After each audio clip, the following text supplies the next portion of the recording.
Hello friends, அனைவருக்கும் வணக்கம். இந்த ஒரு வீடியோவில் பார்த்தீங்கன்னா நீங்கள் வந்து டிஎன்பிஎஸ்சி எக்ஸாமுக்கு ப்ரிப்பேர் பண்ணிகிட்ருக்கீங்க. அதுவும் மெயினாக பார்த்தீங்கன்னா குரூப் 1, குரூப் 2, குரூப் 4 இந்த மாதிரியான எக்ஸாமுக்கு ப்ரிப்பேர் பண்ணிட்டுருக்கீங்க அப்படின்னா கண்டிப்பாக வந்து ஆல்ரெடி இருந்த யூனிட் 9 அப்படிங்கிறது, அதாவது பார்த்தீங்கன்னா இப்போது யூனிட் 5ல் வந்து கவர் ஆகும். சரிங்களா? அதாவது யூனிட் 5ல் இந்திய பொருளாதாரம் மற்றும் தமிழ்நாட்டில் வளர்ச்சி நிர்வாகம். சரியா? ஸோ இந்த யூனிட் இருக்கு இல்லையா, தமிழ்நாட்டில் வளர்ச்சி நிர்வாகம், இந்த யூனிட்க்கு வந்து நிறைய ஆஸ்பிரண்ட் என்ன பண்ணுறீங்க அப்படின்னா சமச்சீர் புக்கில் இருக்க கண்டென்ட்டை மட்டும்தான் படிச்சுட்டு போகிறீங்க. ஸோ அது மட்டும் போதுமா அப்படின்னா கண்டிப்பாக பத்தவே பத்தாது. இப்போ லாஸ்ட்டு முடிந்த குரூப் 4 எக்ஸாமை பார்த்தீங்க அப்படின்னா எல்லா யூனிட்க்குமே நீங்கள் வந்து ஏதாவது ஒரு அவுட் சோர்ஸ் புக் வந்து கண்டிப்பாக படிக்கிற மாதிரி தான் இருந்தது. சரிங்களா? அதே மாதிரி தான் இனி வரப்போகிற எல்லா டிஎன்பிஎஸ்சி எக்ஸாம்லேயுமே சமச்சீர் புக்கை தாண்டி நமக்கு வந்து கொஷின்ஸ் நிறைய வரத்துக்கு சான்ஸ் இருக்குது. ஸோ ஒவ்வொரு சப்ஜெக்ட்க்கும் நீங்கள் சமச்சீர் புக்கில் இருக்க 6லேருந்து 12th வரைக்கும் இருக்கக்கூடிய எல்லா டாப்பிக்கும், அந்த யூனிட் ரிலேட்டடாக இருக்கக்கூடிய எல்லா டாப்பிக்கும் கம்ப்ளீட் பண்ணிவிட்டு சமச்சீர் புக்கில் ஒவ்வொரு சப்ஜெக்ட்க்குமே என்ன பண்ணுங்கள், அவுட் சோர்ஸ் ஒரு புக் வந்து கண்டிப்பாக வந்து நீங்கள் ஒரு ஸ்டாண்டர்ட் ஆத்தர் புக் வந்து கண்டிப்பாக படித்தே ஆகணும். சரிங்களா? அது நீங்கள் புக்காக படித்தாலும் சரி, இல்லை வந்து பார்த்தீங்கன்னா நீங்கள் வந்து கூகுள்லேருந்து சர்ச் பண்ணி எடுத்து படித்தாலும் சரி. ஓகேங்களா? ஸோ நம்ம சேனலில் பார்த்தீங்கன்னா ஒவ்வொரு யூனிட்க்கும் எந்த புக் வந்து பெஸ்ட்டாக இருக்கும் அப்படின்ற மாதிரி சப்ஜெக்ட் வைஸ் நம்ம வந்து கொடுத்துருக்கோம். ஓகேவா? பாலிட்டி, எக்கனாமி, ஐஎன்எம், அடுத்து பார்த்தீங்கன்னா இப்போது நான் வந்து யூனிட் 9க்கு வந்து சொல்கிறேன். அதாவது பார்த்தீங்கன்னா இப்போ இருக்கக்கூடிய டெவலப்மெண்ட் அண்ட் அட்மினிஸ்ட்ரேஷன், இந்த யூனிட்க்கு வந்து நான் வந்து புக் சொல்கிறேன். தென் பார்த்தீங்கன்னா மேத்ஸ்க்கு எந்த புக் பெஸ்ட்டாக இருக்கும், அந்த மாதிரி பார்த்தீங்கன்னா நம்ம சேனல்லையே ஒவ்வொரு யூனிட்க்கும் சப்ஜெக்ட் வைஸ் வந்து பெஸ்ட் புக் வந்து நான் சொல்லியிருக்கேன். ஸோ அதை வந்து பார்த்துக்கோங்க. தென் பார்த்தீங்கன்னா அந்த புக்கோடைய பிடிஎஃப் சாம்பிள் பேஜஸ் நீங்கள் பார்க்கணும் அப்படின்னாலும் நம்ம டெலகிராம் குரூப்போட லிங்க் வந்து டிஸ்கிரிப்ஷனில் இருக்குது. மறக்காமல் ஜாயின் பண்ணி அதில் உங்களுக்கு வந்து பிடிஎஃப் எல்லா புக்கோடைய பிடிஎஃப்மே அதில் வந்து அவைலபிள் இருக்குது டெலகிராமில். ஸோ அதை டவுன்லோட் பண்ணி பார்த்துட்டு உங்களுக்கு எந்த புக்கு வேணும், சிலபஸை எடுத்துக்கோங்க. குரூப் 1, குரூப் 2 உடைய ப்ரிலிம் சிலபஸாக இருக்கட்டும், மெயின் சிலபஸாக இருக்கட்டும், சிலபஸை எடுத்துக்கிட்டு அந்த பிடிஎஃபை டவுன்லோட் பண்ணி பாருங்கள். கண்டென்ட்டு சிலபஸ்லையும் இதில் இருக்க அவங்க கொடுத்துருக்க புக்கோடைய பிடிஎஃப்லையும் வந்து எல்லாமே இருக்கா அப்படின்றது. ஸோ எல்லாமே கண்டிப்பாக இருக்கும். நான் எல்லாமே இருக்குது, இதை நீங்கள் வந்து தைரியமாக படிக்கலாம் அப்படின்ற மாதிரியான புக்கு மட்டும்தான் நம்ம சேனலில் வந்து கொடுப்போம். ஸோ நம்ம சேனலை ஃபாலோ பண்ணுறவங்களுக்கு நல்லாவே தெரியும். ஸோ பிடிஎஃபை டவுன்லோட் பண்ணி பார்த்துட்டு உங்களுக்கு எந்த புக்கு வேணுமோ அந்த புக்கு வந்து ஆர்டர் பண்ணி வாங்கிக்கோங்க. ஒவ்வொரு வீடியோக்குள்ளேயுமே டிஸ்கிரிப்ஷனில் பார்த்தீங்கன்னா அவங்களுடைய கான்டாக்ட் டீட்டெயில்ஸ் வந்து கொடுத்துருப்பேன். ஸோ நீங்கள் உங்களுக்கு எந்த புக்கு வேணுமோ அந்த புக்கு வந்து ஆர்டர் பண்ணிக்கோங்க. இந்த வீடியோவில் நம்ம பார்க்க போகிறது பார்த்திங்கன்னா தமிழ்நாட்டில் வளர்ச்சி நிர்வாகம், அதாவது ஆல்ரெடி இருந்த யூனிட் 9 இந்த டாப்பிக்கு ஒரு புக் வந்து நம்ம பார்க்கலாம். நிறைய பேருக்கு தெரிஞ்சிருக்கும், பிரகதீஷ் பப்ளிகேஷனுடைய புக் தான்.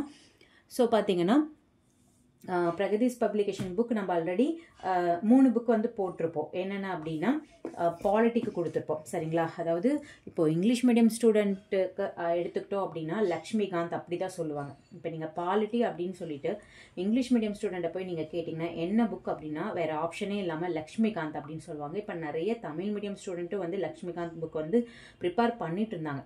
பட் இப்போ பார்த்தீங்கன்னா நமக்கு வந்து பிரகதீஷ் பப்ளிகேஷன்லேருந்து நமக்கு வந்து இந்திய அரசியலமைப்பு சார்ந்து ஒரு புக் வந்து ரிலீஸ் பண்ணதுலேருந்து தமிழ் மீடியம் நிறைய ஆஸ்பிரண்ட் வந்து இந்த புக்கு தான் வாங்கி ப்ரிப்பேர் பண்ணுறாங்க. சரிங்களா? ஸோ லக்ஷ்மிகாந்த்க்கு ஈக்குவலாக வந்து நமக்கு ஒரு புக்கு வேணும் அப்படின்னா பிரகதீஷ் பப்ளிகேஷனுடைய இந்த இந்திய அரசியலமைப்பு புக்கு. சரி, அடுத்து பார்த்தீங்கன்னா அவங்களுடைய பப்ளிகேஷன், அதாவது பிரகதீஷ் பப்ளிகேஷனுடைய புக்கே வந்து பாலிட்டி. நெக்ஸ்ட்டு பார்த்தீங்கன்னா ஐஎன்எம்.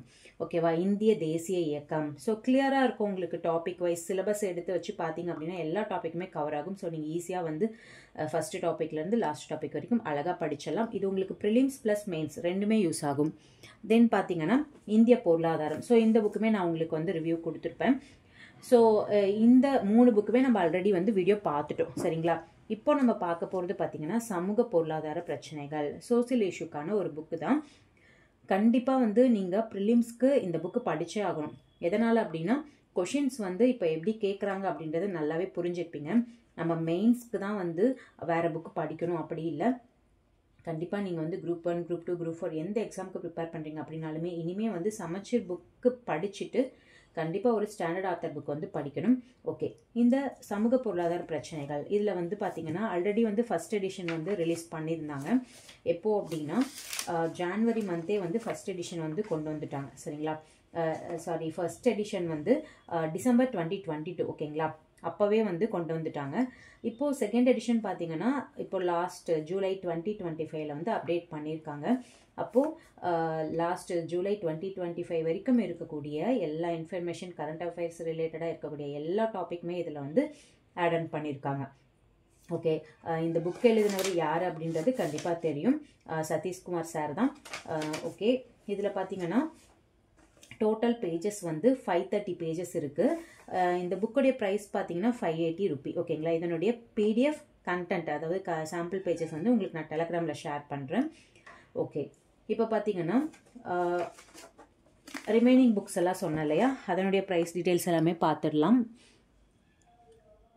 பாலிட்டி பார்த்தீங்கன்னா 590 ரூபி, ஐஎன்எம் பார்த்தீங்கன்னா 595, எக்கனாமி பார்த்தீங்கன்னா 600, இந்த புக் பார்த்தீங்கன்னா 580 ரூபி. நீங்கள் காம்போ ஆஃபரில் வாங்கும்போது உங்களுக்கு ஏதாவது ஆஃபர் கூட கொடுக்கறதுக்கு சான்ஸ் இருக்குது.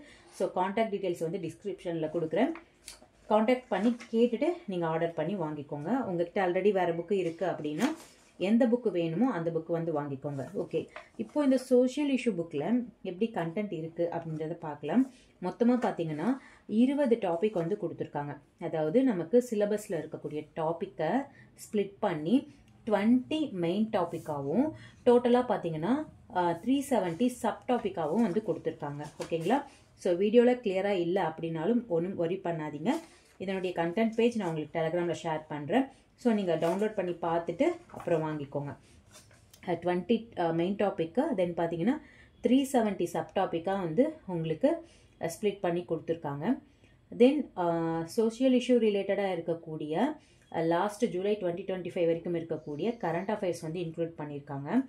தென் பார்த்தீங்கன்னா காம்படிட்டிவ் எக்ஸாமுக்கு ப்ரிப்பேர் பண்ணுற ஒரு இங்கிலீஷ் மீடியம் ஸ்டூடெண்ட்டாக இருந்தால் அவங்களுக்கு எப்படி வந்து பெஸ்ட் புக் வந்து அவுட் சோர்ஸ் வந்து கிடைக்குதோ அதுக்கு தகுந்த மாதிரி தமிழ் மீடியம் ஸ்டூடெண்ட்க்கும் கண்டிப்பாக ஒரு புக் இருக்கணும் அப்படின்ற வகையில் தான் இந்த புக்கை வந்து உங்களுக்கு வந்து ரெடி பண்ணியிருக்காங்க. குரூப் 1 குரூப் 2 மெயின் எக்ஸாமுக்கு மட்டும் இல்லாமல் ப்ரிலிம்ஸ்க்கும் நீங்கள் வந்து கண்டிப்பாக இதை படிக்கணும். சரிங்களா, தென் பார்த்தீங்கன்னா ஒரு ஸ்டூடெண்ட்டாக இருந்து இதை வந்து ரெடி பண்ணியிருக்காங்க. அதாவது பார்த்தீங்கன்னா சார் வந்து குரூப் 2ல் வந்து போஸ்டிங்கில் இருந்தார். அப்போ பார்த்தீங்கன்னா உங்களுக்கு வந்து ஒரு ஸ்டூடெண்ட்டோட மைண்டை வந்து எப்படி புரிஞ்சு அதன் அடிப்படையில் தான் வந்து இந்த புக்கை வந்து ரெடி பண்ணியிருக்காங்க. ஒரு ஆஸ்பிரண்ட்டுக்கு எப்படி வந்து புக்கை கொடுக்கணும் அப்படின்ற வகையில் யோசித்து பார்த்தீங்கன்னா படிக்கிறதுக்கு ஈஸியாக இருக்கிற மாதிரி உங்களுக்கு வந்து இந்த புக்கை வந்து ரெடி பண்ணி கொடுத்துருக்காங்க. நியூ சிலபஸ் பேஸ் பண்ணி தான் இருக்குது. சரிங்களா, ஸோ ஜூலை மந்த்து தான் செகண்ட் எடிஷன் அப்டேட் பண்ணாங்க அப்படின்றப்ப கண்டிப்பாக நியூ சிலபஸ் பேஸ் பண்ணி தான் வந்து இருக்கும்.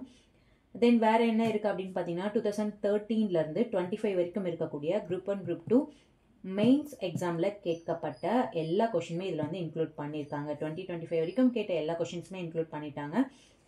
ஓகே, இப்போ வந்து டாபிக் எப்படி இருக்குது அப்படின்றத பார்க்கலாம். ஃபர்ஸ்ட் பார்த்தீங்கன்னா மக்கள் தொகை பெருக்கம் அப்படின்ற டாபிக் யூனிட் 1 யூனிட் 2 அந்த மாதிரி கொடுத்துருக்காங்க. ஸோ பேஜஸ் பார்த்தீங்கன்னா 1.1 to 1.33 அப்படின்ற மாதிரி கொடுத்துருப்பாங்க. இதே செகண்ட் யூனிட் அப்படின்னா 2.1 to 2.33 அப்படி இருக்கும். அப்போ வந்து உங்களுக்கு முன்னாடியே பார்க்கும்போதே ஓகே, ஃபர்ஸ்ட் யூனிட்னா 33 பேஜ் தான், செகண்ட் யூனிட்னா 33 பேஜ் தான், தேர்ட் யூனிட்னா 13 பேஜ் அப்படின்ற மாதிரி நீங்கள் வந்து ஒரு கால்குலேஷன் வச்சுப்பீங்க. அப்போ அந்த 30 பேஜ்னா 30 பேஜை எவ்வளோ நேரம் படிக்கணும் அப்படின்ற டைம் அலாட் பண்ணிவிட்டு நீங்கள் படிக்கிறதுக்கு ஈஸியாக இருக்கும். இல்லைனா ஒரு யூனிட் எடுத்துக்கிட்டு எவ்வளோ பேஜ் இருக்குது அப்படின்றத நீங்கள் கால்குலேட் பண்ணிவிட்டு அப்புறம் படிப்பீங்க. நிறைய பேர் வந்து ஒரு 20 பேஜ் இருக்குன்னா எவ்வளோ நேரம் படிக்கலாம் அப்படின்ற டைம் அலாட் பண்ணிவிட்டு படிப்பீங்க. ஸோ அவங்களுக்கு வந்து ரொம்பவே ஹெல்ப்ஃபுல்லாக இருக்கும். ஓகே, ஃபஸ்ட்டு யூனிட் 1 பார்த்தீங்கன்னா மக்கள் தொகை பெருக்கம். அடுத்து பார்த்தீங்கன்னா வேலையின்மை பிரச்சனைகள். நெக்ஸ்ட் பார்த்தீங்கன்னா வேலைவாய்ப்பு உறுதியளிப்பு மற்றும் சுயதொழில் முன்னேற்ற திட்டங்கள். யூனிட் 4 வறுமை மற்றும் வறுமை ஒழிப்பு. நெக்ஸ்ட் எழுத்தறிவின்மை, குழந்தை தொழிலாளர் பிரச்சனைகள், சுகாதாரம், பொது வாழ்வில் ஊழல், பெண்களுக்கு அதிகாரம் அளித்தல், பெண்களுக்கு எதிரான வன்முறைகள். ஸோ சிலபஸை எடுத்துக்கோங்க. குரூப் 1 குரூப் 2 ப்ரிலிம்ஸ் மெயின்ஸ் 2 சிலபஸுமே எடுத்துக்கிட்டு நான் ரீட் பண்ண நான் சொல்கிற டாபிக் எல்லாமே அங்கே இருக்கா, அங்கே இருக்கிற டாபிக் எல்லாமே இதில் இருக்கா அப்படின்றதும் செக் பண்ணிக்கோங்க. இந்தியாவில் பின்தங்கிய பாதிக்கப்படும் பிரிவினர், வகுப்புவாத வன்முறை மற்றும் தீவிரவாதம், அரசு சாரா நிறுவனங்கள், சுய உதவி குழுக்கள், மனித வள மேம்பாடு, இதெல்லாம் ரொம்ப இம்பார்ட்டன்ட் டாபிக். ரிப்பீட்டடாக கொஷின்ஸ் கேட்பாங்க. ஸோ இதில் வந்து மொத்தமே ஒரு 9 பேஜஸ் தான் இருக்குது. இதை நீங்கள் படிச்சிட்டிங்க அப்படின்னாலே கேட்குற எல்லா கொஷினுக்குமே உங்களால் வந்து ஈஸியாக அட்டன் பண்ண முடியும். நகரமயமாதல், நுகர்வோர் பாதுகாப்பு, மனித உரிமைகள், தகவல் அறியும் உரிமை சட்டம், தமிழக அரசின் முக்கிய திட்டங்கள். ஸோ டோட்டலாக பார்த்தீங்கன்னா 20 யூனிட் கொடுத்துருக்காங்க. ஓகேங்களா?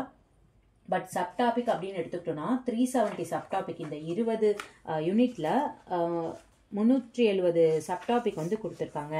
ஸோ இதை நீங்கள் படிச்சுக்கிட்டீங்க அப்படின்னாலே உங்களால் என்ன பண்ண முடியும், ஈஸியாக வந்து ப்ரிலிம்ஸில் கேட்குற கொஷின்ஸாக இருக்கட்டும், மெயின்ஸில் கேட்குற கொஷின்ஸாக இருக்கட்டும் அட்டன் பண்ண முடியும். இதுதான் வந்து கண்டென்ட் பேஜ். நெக்ஸ்ட்டு பார்த்தீங்கன்னா இது வரைக்கும் குரூப் 1 குரூப் 2ல் கேட்கப்பட்ட மெயின்ஸ் எக்ஸாமில் கேட்கப்பட்ட 2013 2020-25 வரைக்கும் இருக்கக்கூடிய கொஷினை வந்து உங்களுக்கு வந்து பாக்ஸ் போட்டு கொடுத்துருக்காங்க. ஸோ பார்த்தீங்கன்னா ஃபர்ஸ்ட்லேயே உங்களுக்கு வந்து அது ஒரு ஈஸியாக இருக்கும். அதாவது எப்போவுமே நீங்கள் எந்த எக்ஸாமுக்கு ப்ரிப்பேர் பண்ணுறதா இருந்தாலும், எந்த ஒரு சப்ஜெக்ட் நீங்கள் படிக்க ஸ்டார்ட் பண்ணுறதா இருந்தாலும், ஃபஸ்ட்டு நீங்கள் பண்ண வேண்டிய விஷயம் என்ன அப்படின்னா, அந்த சப்ஜெக்ட் ரிலேட்டடாக ப்ரீவியஸ் இயர் கொஷின் என்ன கேட்டிருக்காங்க அப்படின்றத புரிஞ்சால் மட்டும்தான் நீங்கள் அடுத்து வந்து அந்த புக்கவே படிக்க முடியும். ஒரு புக்கை காமனாக இப்போ வந்து ஒரு பாலிட்டி புக்காக இருக்கட்டும் எடுத்து அப்படியே நீங்கள் வந்து ஃபஸ்ட் பேஜ்லேருந்து படிக்க ஆரம்பிச்சிங்க அப்படின்னா, ஃபஸ்ட் டைம் படிக்கும்போது ஏதோ படிக்கிற மாதிரி கதை படிக்கிற மாதிரி தான் இருக்கும். செகண்ட் டைம் படித்து தேர்ட் டைம் படித்தாதான் உங்களுக்கு வந்து புரியும். இதுவே நீங்கள் ப்ரீவியஸ் இயர் கொஷின் பார்த்துட்டு ஒரு புக்கை நீங்கள் அப்ரோச் பண்ணுறீங்க அப்படின்னா, இன்னமும் வந்து ஓகே இந்த ஏரியாலாம் கொஷின் கேட்குறாங்க அப்படின்ற மாதிரி உங்களுக்கு வந்து ஈஸியாக அண்டர்ஸ்டாண்ட் ஆகும். ஓகேவா? ஸோ இதுதான் ஸ்மார்ட் ஸ்டடி அப்படிங்கிறது. ஓகேவா? ரொம்ப ஈஸியாக வந்து நீங்கள் ப்ரிப்பேர் பண்ணோம் அப்படின்னா ஃபஸ்ட்டு நீங்கள் பார்க்க வேண்டிய விஷயம் என்ன அப்படின்னா ப்ரீவியஸ் இயர் கொஷின். ஓகே, ஒவ்வொரு சப்ஜெக்ட்டுக்குமே. ஓகேங்களா? அப்போது 2013 என்ன கொஷின் இது வரைக்கும் குரூப் 1ல் கேட்டிருக்காங்க அப்படின்றது ஒரு 25 கொஷின் வந்து கொடுத்துருக்காங்க. அடுத்து வந்து 2015 2016 அதே மாதிரி அப் டு பார்த்தீங்கன்னா 2025 வரைக்கும் குரூப் 1 குரூப் 2ல் என்ன கொஷின் கேட்டிருக்காங்க. தனியாக குரூப் 1 தனியாக குரூப் 2 தனியாக கொஷின்ஸ் வந்து இந்த சப்ஜெக்டில். ஓகேவா? சோஷியல் இஷ்யூவில் குரூப் 1 குரூப் 2ல் என்ன கொஷின் கேட்டிருக்காங்க அப்படின்றது 2025 வரைக்குமே உங்களுக்கு வந்து கொடுத்துட்டாங்க. ஓகே, நெக்ஸ்ட் என்ன கொடுத்துருக்காங்க அப்படின்னு பார்த்தீங்கன்னா குரூப் 1உடைய மெயின் சிலபஸ். ஓகேவா? ஃபஸ்ட்டு வந்து இந்த புக்கோடைய கண்டென்ட், அதாவது சிலபஸை ஸ்ப்ளிட் பண்ணி ஒரு யூனிட் 20 யூனிட்டாக உங்களுக்கு வந்து ஸ்ப்ளிட் பண்ணி கொடுத்துட்டு, அடுத்து பார்த்தீங்கன்னா 2013 2025 வரைக்கும் இருக்கக்கூடிய previous year question group 1 group 2ல என்னென்ன கேட்டாங்கன்னு தனியாக ஸ்ப்ளிட் பண்ணி கொடுத்துட்டாங்க. நெக்ஸ்ட்டு பார்த்தீங்கன்னா குரூப் 1உடைய மெயின் சிலபஸை உங்களுக்கு கிளியராக கொடுத்துருக்காங்க. அதையுமே இன்னும் கொஞ்சம் வந்து ஸ்ப்ளிட் பண்ணி கொடுத்துருக்காங்க. ஓகேவா? படிக்கிறதுக்கு ஈஸியாக இருக்கிற மாதிரி. Okay, main syllabus. நெக்ஸ்ட்டு பார்த்தீங்கன்னா குரூப் 2உடைய மெயின் சிலபஸ் கொடுத்துருக்காங்க. ஓகேவா?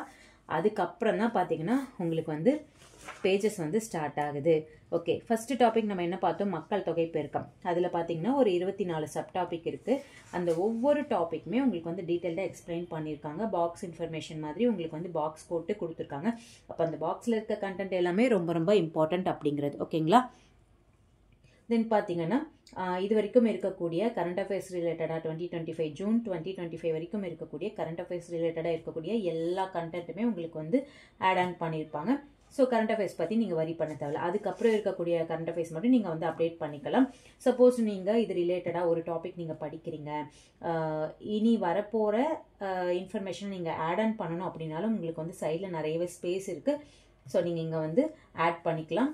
ஏதாவது இன்ஃபர்மேஷன் கிடைச்சாலும் நீங்கள் வந்து ரைட் பண்ணி வச்சுக்கலாம். இதிலேருந்து நீங்கள் ஹிண்ட்ஸ் எடுக்கணும் அப்படின்னாலும் அப்படியே நீங்கள் வந்து ஹிண்ட்ஸ் எடுத்துக்கலாம். சரிங்களா? ஸோ பேப்பர் குவாலிட்டியாக இருக்கட்டும், இதில் இருக்க கண்டென்ட்டாக இருக்கட்டும், ரொம்பவே வந்து தெளிவாக இருக்குது. இதனுடைய சாம்பிள் பேஜஸ் எல்லாமே நான் உங்களுக்கு வந்து டெலகிராமில் ஷேர் பண்ணுறேன். மற்ற புக்குடைய சாம்பிள் பேஜஸும் எல்லாமே உங்களுக்கு வந்து டெலகிராமில் இருக்குது. ஸோ நீங்கள் பார்த்துட்டு உங்களுக்கு புக் வேணும் அப்படின்னா ஆர்டர் பண்ணி வாங்கிக்கோங்க. கண்டிப்பாக ஒவ்வொரு சப்ஜெக்ட்டுமே சமைச்ச புக்கை தாண்டி ஒரு ஸ்டாண்டர்ட் ஆத்தர் புக் நீங்கள் கண்டிப்பாக படிக்கணும். ஸோ அதுக்கு இந்த புக்கை நீங்கள் வந்து யூஸ் பண்ணிக்கலாம். சமூக பொருளாதார பிரச்சனைகளுக்கு உங்களுக்கு வந்து இந்த புக் ரொம்பவே ஹெல்ப்ஃபுல்லாக இருக்கும். கண்டிப்பாக நிறைய பேர் வந்து எப்படி ப்ரிப்பேர் பண்ணணும், எந்த புக்கு படிக்கணும் அப்படின்ற ஒரு ஐடியாவே இல்லாமல் இருப்பீங்க. அவங்களுக்கு இந்த வீடியோ ரொம்பவே ஹெல்ப்ஃபுல்லாக இருக்கும்னு நினைக்கிறேன். உங்கள் ஃப்ரெண்ட்ஸ் அண்ட் ரிலேட்டிவ்ஸ் யாராவது டிஎன்பிஎஸ்சி எக்ஸாமுக்கு ப்ரிப்பேர் பண்ணுறாங்க அப்படின்னா அவங்களுக்கு மறக்காமல் இந்த ஒரு வீடியோவை ஷேர் பண்ணி விடுங்க. மீண்டும் அடுத்த ஒரு வீடியோவில் சந்திக்கிறேன். தேங்க்யூ.